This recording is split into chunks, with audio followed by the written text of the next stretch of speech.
Sejam todos e todas bem-vindos e bem-vindas a mais um programa Negócios e Tendências. Programa esse que é elaborado e patrocinado pela Uninter e também pelo pessoal, somos nós, né, da pós-graduação, pesquisa e extensão. Hoje nós temos um tema bastante interessante e extremamente inovador. Nós da área de meio ambiente somos muito preocupados com a sociedade, com a saúde, não só do ambiente, mas também das pessoas. Tá? Então, eu sou a professora Sandra, sou coordenadora dos cursos de pós-graduação na área de meio ambiente aqui na Uninter e hoje trouxe uma pessoa muito especial, aliás, para lá de especial, a professora Bárbara Alves de Lima. Veio falar com a gente sobre nova tecnologia, uma coisa muito inovadora. Vamos falar hoje sobre biofilme natural. Gente, o que será que é isso? E para que serve isso? Será que estamos utilizando? Será que tem utilização? Onde está esse biofilme natural? Mas antes, vou fazer a apresentação da professora Bárbara. Seja bem-vinda, professora Bárbara. Muito obrigada, Sandra. Agradeço muito o convite, a parceria de vocês sempre. Estou muito feliz de estar aqui, de poder falar sobre o que eu pesquiso, sobre essa tendência de inovação, né? Principalmente na área de meio ambiente. Vou me apresentar antes, né? Sim, claro. Então, meu nome é Bárbara Alves de Lima. Eu sou engenheira ambiental e sanitarista de graduação, né? Formação. Eu fiz mestrado em Ciência e Tecnologia Ambiental. Trabalhei com contaminação, microcontaminação, na verdade, hídrica, na área de Paranaguá. Então, eu estudei como os microcontaminantes afetavam a água e o sedimento daquela região. E eu fiz doutorado em Engenharia de Recursos Hídricos e Ambiental, aí sim focada em biofilme natural de rios urbanos. Né? Então, essa é a área que eu tenho pesquisado, né, nos últimos 4 anos. E tenho muito prazer, gosto muito de falar sobre isso, então a gente tem bastante assunto para colocar em dia aqui. Com certeza. Viram que eu precisava que ela se apresentasse, porque o currículo é muito extenso. E ela também ministra aula nos cursos de meio ambiente na parte de pós-graduação. Então, Bárbara, vamos começar. Vamos elucidar, então, a dúvida que é de grande parte, até mesmo da parte acadêmica, o que é o biofilme natural? Bom, antes de falar do natural, vou falar o que é um biofilme, né? O biofilme, ele nada mais é do que um grande aglomerado de um monte de coisa, falando de maneira bem simples, né? Mas do que se trata, né? Ele é um grande aglomerado de bactérias, protozoários, vírus, sedimentos, coisas que estejam em alguma superfície. Então, por um exemplo mais prático, quando a gente toma banho e tem aquele limo no nosso banheiro, aquilo é um biofilme. Quando a gente está andando na praia e tem aquela gosminha, aquele limozinho nas pedras, aquilo é um biofilme. Nos nossos dentes, quando a gente precisa fazer o tratamento de placas e outras coisas, aquilo também é um tipo de biofilme. No coração das pessoas, quando forma aquela camada lipídica que dá uma entupidinha no coração, também existe algum tipo de biofilme nessa região. Então, os biofilmes, eles não são exclusivamente ambientais. Eles estão no meio ambiente também, mas eles também estão na gente, né? A nossa pele também gera biofilmes, né? Então, de maneira geral, ele é um grande aglomerado de um monte de coisa. É um ser... Não dá para dizer que é um ser vivo, porque ele é um conjunto de vários seres, né? Mas ele é um organismo vivo. Ele tem uma vida própria e, por ter uma vida própria, ele é muito heterogêneo.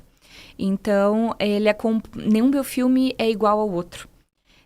Nem mesmo os que a gente produz. Então, por exemplo, o limo de uma pedra que vai ser retirado, quando formar, ele vai formar outro. Nos nossos dentes, depois que você faz a limpeza, ele forma outro tipo. Se você for fazer uma caracterização desse biofilme, muito provavelmente ele não será igual. Ele terá algum tipo de diferença ali.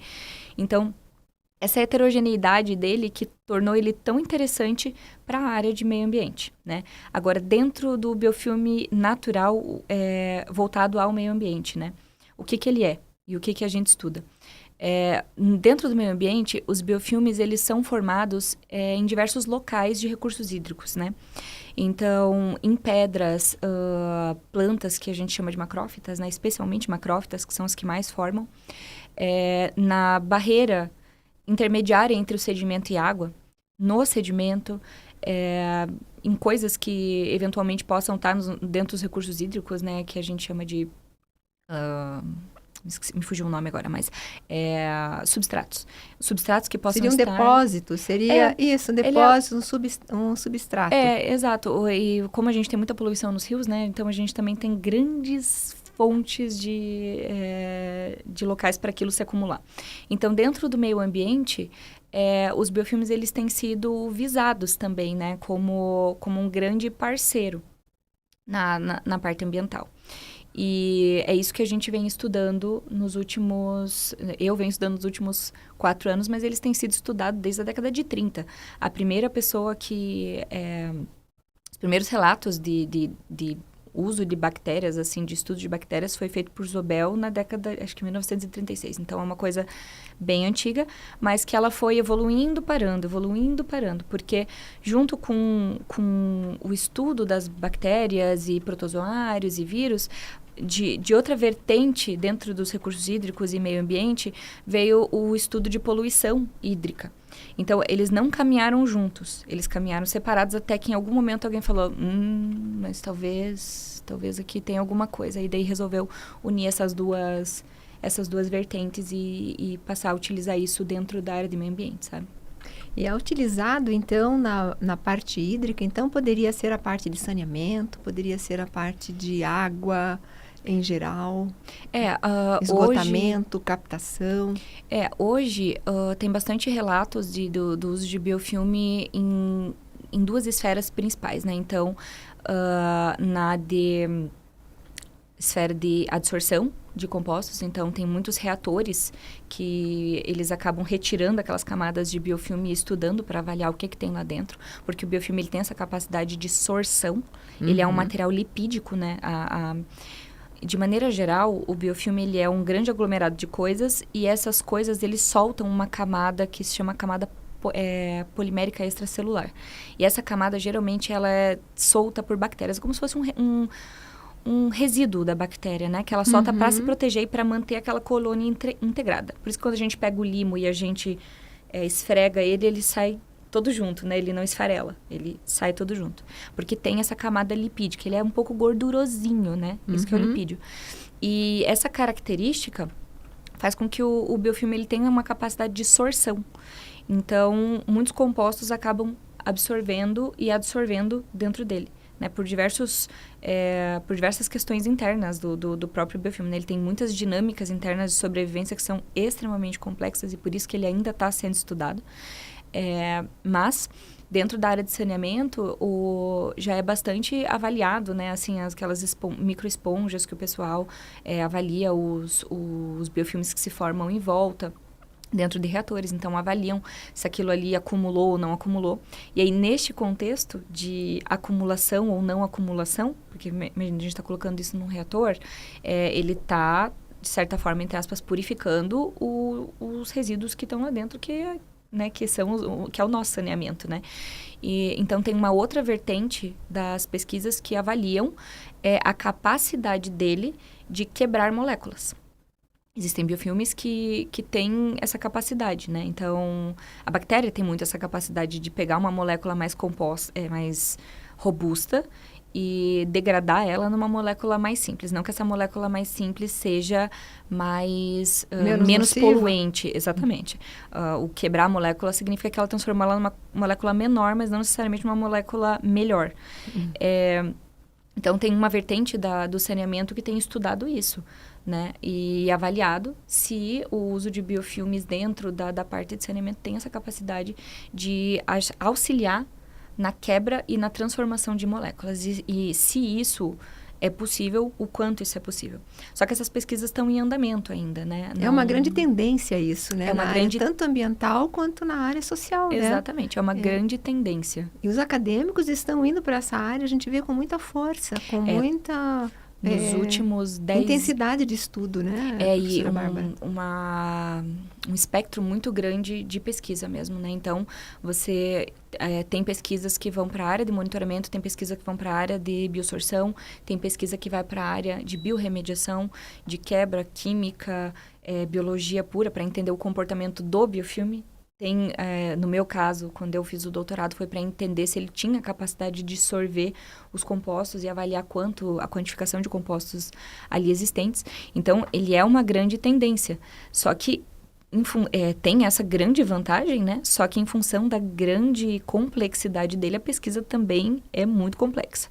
Então, ainda estão sendo geradas evidências científicas para que isso possa ser remetido futuramente na indústria, né? Mas caso isso venha a se tornar uma ferramenta, um mecanismo, isso tem uma grande chance de auxiliar muito na área de meio ambiente e de saneamento e de tratamento de água, né? Porque você está falando de um organismo que ele é natural, exatamente. Ele é natural. E que tem essa característica de possivelmente retirar poluentes e de quebrar moléculas, né? Só que tem o outro lado da moeda, né? Os biofilmes, em algumas partes do mundo, eles são, assim, entre aspas, pragas. Não vou dizer com... Não é bem isso, mas eles são... No sentido tão pejorativo de praga, mas eles têm maior incidência naquele local. Exatamente. E aí, o que acontece? Eles se tornam um problema. Então, eu já li sobre pesquisas... Prolifera muito rápido? Exatamente. Como acontece aqui, que quando a gente tem eutrofização, acontece em alguns lugares do mundo com biofilme. E aí, o trabalho que eles têm é tentar entender como que pode retirar esse biofilme do local, porque chega um nível que ele passa a atrapalhar, né? E aí, também tem uma segunda colocação, que por eles serem muito dinâmicos, as colônias, em algum momento, elas saturam. E essa saturação, ninguém entende muito bem quais que são os mecanismos que interferem ali, mas por ela saturar, ela se solta. E aí, por ela se soltar, dentro de um ambiente natural, ela pode ser foco de poluição de outro ambiente natural. Isso quando o biofilme não é feito, assim, quando ele é pesquisado realmente in situ, sem nenhum outro, com o objetivo único de avaliar o biofilme sem nenhum viés de utilização real para a área de monitoramento ou de biorremediação, né? O objetivo único de avaliar. Porque daí você tem uma colônia se deslocando que vai para outra, então ele se solta e ele vai colonizar um outro ambiente, só que ele vai cheio de problemas, né? Então, dentro do meio ambiente, a gente tem essa questão ainda que também está sendo avaliada. São pesquisas que estão sendo realizadas concomitantemente, sabe? Seria, então, o comportamento dessa composição do biofilme, vocês estariam estudando, a comunidade acadêmica? Também. Então, assim, o que acontece é que, por exemplo, dentro da área de monitoramento ambiental, as colônias, elas vão ter essa dinâmica e essa capacidade de se formar. Então, na verdade, assim, dando um passinho atrás, sim, né, pra gente entrar na área de monitoramento, que é a área que eu gosto, quero que eu me sinto bem. Mas dentro da área de monitoramento ambiental, principalmente monitoramento hídrico, o biofilme, ele veio quase que como um substituto ao sedimento. E eu explico o porquê.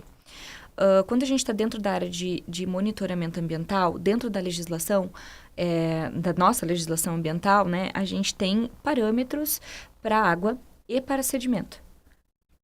Ainda não tem para as outras coisas, né? Então, está se caminhando para biota, para outras questões, mas ainda não tem.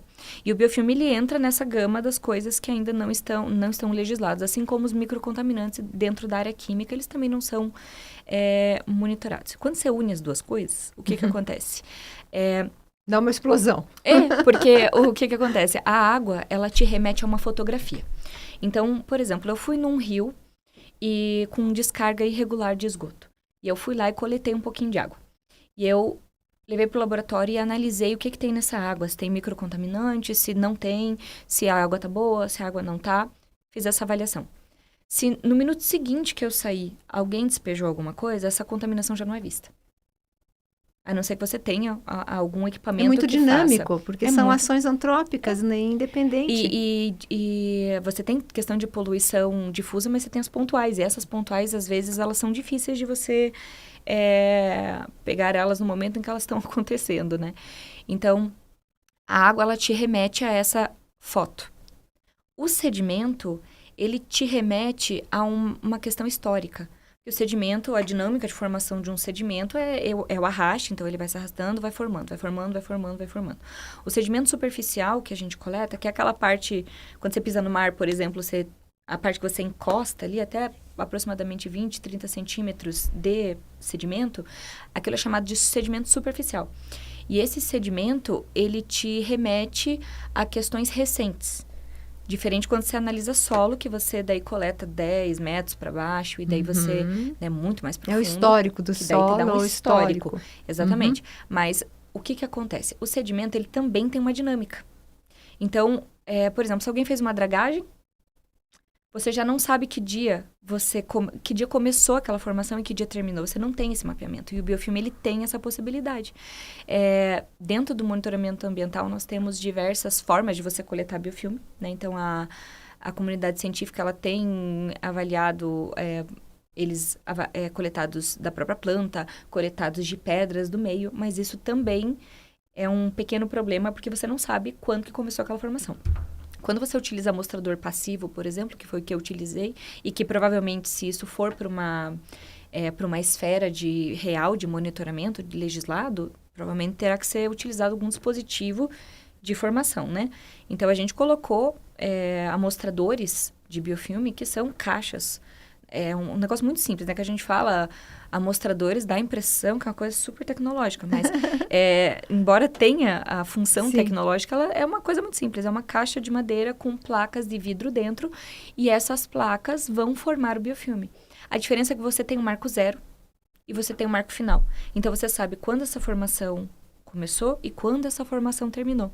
E aí, dentro desse espaço de tempo, você sabe aproximadamente o que aconteceu ali naquele biofilme. A formação dele. A formação não só química, né? A formação biológica, mas quimicamente o que ele conseguiu absorver. Então, mais ou menos, você consegue entender, embora tenha as questões de quebra, dele mesmo consumir os produtos químicos, né? E quebrar em outras moléculas, mas você sabe mais ou menos o que está acontecendo naquele ambiente. Então, ele vem como uma ferramenta inovadora porque ele dá um marco temporal. Coisa que as outras técnicas, elas ainda permeiam com dúvida, né? Então, a gente, sempre que coleta um sedimento e uma água, existe, embora dê um parâmetro real, né? Aquilo lá é real. Tem contaminação, não tem discussão. Porém, tem essa questão de quando foi isso, dificulta muito você entender da onde está vindo, tentar mapear isso para tentar resolver e se tornar uma ferramenta de manejo. Né? Então, o biofilme, ele tem essa característica que acabou trazendo essa questão de inovação e e uma tendência muito promissora na parte, como uma ferramenta de gestão mesmo, né? Então, não só ele extrapola o monitoramento, né? Ele passa a ser visto como uma estratégia. Um controle. Um controle. E uma ferramenta adicional. A gente tem desafios, né? Quando você trabalha com monitoramento ambiental, os desafios, eles são imensos. Quando você trabalha com um ambiente real, isso é muito diferente de você trabalhar em laboratório. E existem trabalhos assim, que é para entender a dinâmica daí do biofilme com o composto químico sem a interação do ambiente. Mas quando você está tratando de ambiente real, você tem outras questões. Então, por exemplo, você tem arraste por chuva, né? Exato. Então, isso dificulta, por exemplo, o cálculo de biomassa. Às vezes, você vai calcular a biomassa e se teve uma chuva lá, isso dificulta você saber a formação. E a formação do biofilme, ela também é importante, porque o biofilme, ele interage muito com os parâmetros nitrogênio e fósforo do ambiente. Não somente, mas principalmente são fatores limitantes para ele. Tanto a escassez quanto o excesso. E a formação dele significa que está fortemente relacionada com a disponibilidade desses nutrientes. Então, a gente já sabe que se tiver muito biofilme formado, a chance de você ter uma formação bastante robusta em termos de biomassa Biomassa é o peso do biofilme, tá, pessoal? É assim, né? Que eu falo às vezes como se todo mundo soubesse o que é, mas é o peso dele. É assim como a gente tem o nosso peso, ele também tem o dele. Então, essa biomassa formada, ela está relacionada com a questão de disponibilidade de nutrientes. A questão é que fósforo e nitrogênio, principalmente o nitrogênio amoniacal e algumas séries de fósforo, como o ortofosfato, elas também têm relação com o descarte de efluentes domésticos. Exato. Né? Então, o nitrogênio amoniacal ele é encontrado na urina e o ortofosfato em detergentes. Então, quando a gente faz essa triangulação do que está acontecendo ali, você pega um dado de água, você pega um dado de sedimento e você junta com o biofilme, você tem uma possibilidade de diagnóstico muito mais acertada daquele ambiente. Né? E essa é a dificuldade, por exemplo, das nossas... da tomada de decisão quando você precisa fazer uma autuação, alguma coisa assim, porque nem sempre você consegue dizer de onde está vindo. E essa fica difusa, não tem, não é pontual. Exatamente. E, né, a atuação daí dos nossos órgãos legais, ela também é dificultada, né? E mesmo os órgãos de pesquisa, quem faz os monitoramentos, as universidades, todo mundo, fica dificultado, né? Então, ele surgiu como essa possibilidade de ser não só um anexo, mas como se fosse uma junção, né? Dessas outras duas matrizes ambientais. Mas isso não exclui as matrizes, isso é importante dizer. Não é assim, não, a partir de agora a gente só vai usar biofilme e esquece a água. Porque não é bem assim.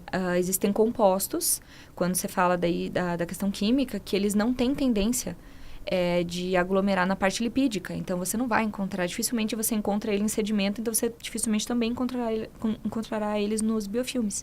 Então, é realmente importante utilizar ele como uma matriz anexa e não uma matriz isolada.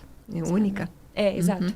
Né, e também existe mais uma questão que essa foi uma coisa bem legal que eu achei no meu trabalho de doutorado. Nós monitoramos um rio pavimentado. Canalizado, portanto, né? Então, nesse rio... Rio urbano? Rio urbano.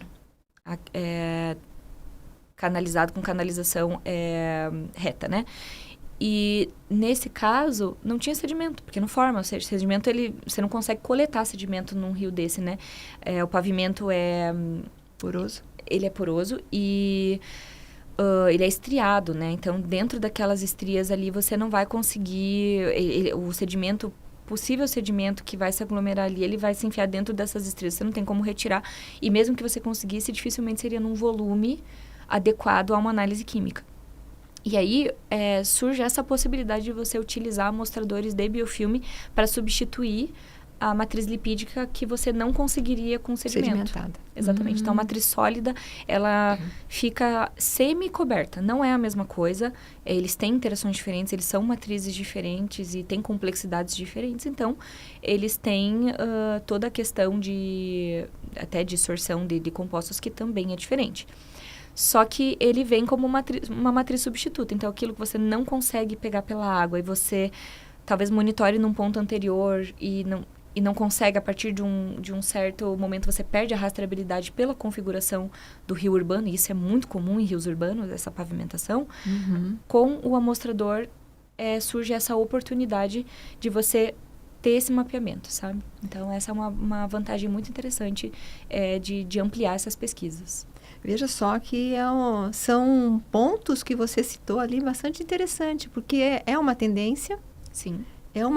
Ainda está em pesquisa, Sim. Mas já está começando a se concretizar. O que falta é legislação, com certeza. A parte que vai dar sustentação para esse... Não é nem um monitoramento, né? Mas passa a ser uma ferramenta de gestão ambiental. Para todas as esferas, né? Não só de monitoramento, mas de saneamento também, né? Então, ele tem múltiplas aplicabilidades. Podemos dizer, professora Bárbara, que é uma tendência também a ser utilizado no agro?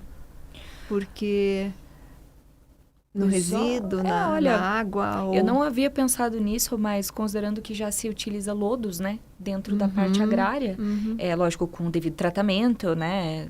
né? Nitrogênio, vai lá, tabulato Exatamente, nitrogênio. Então, existe uma possibilidade, exatamente, né? não vejo o porquê. Porque o que está também sendo estudado é a caracterização dos biofilmes. Não é a área que eu domino, mas existe essa linha de pesquisa também mais voltada para a área biológica. E essa característica vai te dizer o que é que tem lá dentro. E, a partir disso, sabe-se se aquilo lá é perigoso ou não. Lodo tem essa questão também quando você utiliza como como adubos, né? Exatamente. Então, o lodo, o princípio é muito parecido. Então, fica aí, para quem estiver na área de pesquisa, que acabamos de achar uma lacuna. Né? É só uma ideia que surgiu, porque você falou em nitrogênio, falou em amoniacal. Isso tudo né, acaba a questão é que ele não deixa de ser um ser vivo. Então, ele também tem bactérias, ele também tem vírus, protozoários, e daí isso pode ser um problema para a utilização como adubos e fertilizantes, né? Só que, como a gente tinha conversado, ele é muito dinâmico e ele é muito heterogêneo. Então, um biofilme de um lugar não necessariamente vai ser semelhante a outro. Com certeza. E aí, essa caracterização talvez seja um diferencial para você poder utilizar isso ou não, assim como é com lodo, quando ele não está apto a ser utilizado dentro da parte agrária. Então, eu vejo como uma possibilidade futura. É que como as pesquisas ainda caminham para a utilização dentro do monitoramento, a pesquisa ela tem um tempo, né, de maturação também, de você entender aquilo. E hoje, por exemplo, na parte de recursos hídricos, ainda está tenta-se entender de que forma que as variáveis hidrológicas, por exemplo, interferem dentro desse biofilme. Então, o que acontece quando você tem uma variação de vazão, de leito de rio, de seca, como que isso interfere na dinâmica de biofilmes. Então, existem essas questões que ainda não se conseguiu entender, tá caminhando para isso, mas isso também pode ser um impeditivo para que não exatamente um impeditivo, mas o foco ainda está em outras coisas, né, para que daí dado mais um avanço científico, Sim. outras vertentes de utilização do biofilme sejam iniciadas. Então, atualmente, ele está sendo usado mais para a detecção de... Ele começou a ser usado para detecção isso dentro da pesquisa, né? Sim. Para detecção e quantificação de micropoluentes e poluentes. Para metais, existem bastante pesquisas dentro de biofilmes. Para biorremediação, no caso, e para entender sorção, né, dentro do saneamento, dentro dos reatores, então entender de que forma que aquilo adere aos sistemas ali. Então, as pesquisas têm essa prioridade, né, mas existem outras pesquisas, existem pesquisas muito interessantes sendo feitas dentro do universo acadêmico que ainda estão sendo publicadas. Então, assim, nos últimos 10 anos foi um boom de pesquisa, mas nos últimos 5 foi onde houve a concentração, sabe, dessas frentes. E isso tem sido bastante interessante, porque agora há uma grande chance disso deslanchar, né? Isso aí volta para o ponto que é bastante preocupante, que daria até uma outra conversa, com certeza, né? Sobre a escassez hídrica, sobre a qualidade hídrica. Sim. Isso aí vai contribuir sensivelmente. Sim. É ou não é, professora? Porque tranquilamente. Acho que a preocupação acadêmica é mais voltada para isso também, né? Sim, até porque, assim, eu estou dizendo sobre a questão de um biofilme derivado de um amostrador como ferramenta de monitoramento, mas existe o biofilme que existe, ele simplesmente existe no ambiente. E ele está atuando no ambiente. E ele não vai deixar de existir no ambiente. Então, a avaliação de como ele interage com a água é muito importante. Porque isso vai dizer para nós como que poderia ser... como que ele atua no ambiente real simplesmente existindo lá, né? Qual que é a interferência dele também dentro do... Naquele habitat, exatamente. Sendo um recurso hídrico ou sendo um manancial de abastecimento ou propriamente dentro de uma estação de tratamento. Então, é isso que vai... né, essas pesquisas que vão começar a nortear a gente agora para essas avaliações. Maravilhoso, interessantíssimo, complexo, sim. Bastante. Biologia molecular? Sim. Muita. química, muita, porém é fundamental que a gente traga esses temas desafiadores para a área ambiental e a área de gestão, porque não é só a área ambiental, é a área de políticas públicas, de saúde, a área ambiental e em geral, né? Exatamente. Essa interação das áreas, né, que vai desenvolver ou não a utilização de uma ferramenta e melhorar a qualidade do meio, né? Exatamente. Só agradecer mesmo, que nós temos só para agradecer a professora Bárbara. Fantástica a fala dela, a desenvoltura, o seu empenho nas pesquisas, agora fazendo um pós-doc, agora, né, exatamente sobre essa área, esse nicho de pesquisa, e que com certeza vai contribuir imensamente para a qualidade de vida de muita gente, de vários locais, e principalmente a água, né? Agradeço imensamente, professora Bárbara. Foi uma conversa muito legal, muito gratificante, complexa, né? Bastante. Mas também de uma fala que com certeza conseguimos entender. Tem alguma coisa mais a acrescentar, professora? Eu queria só agradecer, né, o convite, agradecer por essa parceria que eu faço com vocês e agradecer à sociedade, né, que é quem financia a gente e quem tem interesse, o maior interesse é a comunidade real, né? Então, dizer para vocês que a gente está avançando nas pesquisas e tomara que a gente tenha sucesso daqui para frente. Muito obrigada. Com certeza terá. Agradeço imensamente. Agradeço a você que nos ouviu e que nos ouve e que vai nos ouvir ainda, né? Várias vezes, porque o programa é muito interessante. Ficou curioso? Entre na página uninter.com, veja lá os nossos cursos, tanto de graduação como especialização, MBAs, em geral, várias áreas, mas deem uma passadinha na área ambiental que vocês vão gostar. Agradeço a todos e espero por vocês no próximo programa. Até!